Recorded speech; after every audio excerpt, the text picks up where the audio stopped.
Good morning everyone. So today we will learn how to install Arduino Uno IDE in our PC.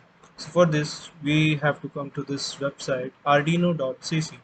Then we have to scroll down a little and come to this download options.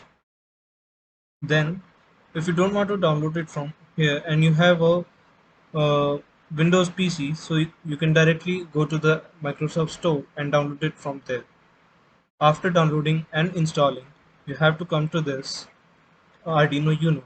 Then for ESP32, which is our main targeted platform or IC, for this you have to copy this URL, or you may check it from this, you may check it from there. Uh, Copy this and paste it as it is here. Then click OK, and then come to Tools. After this, you have to come to this board and board manager. Then you have to select ESP32 and check for this.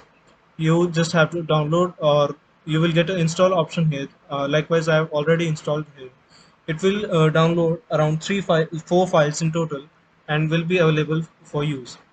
Then you have to come again here and select which board you have to use for your particular project.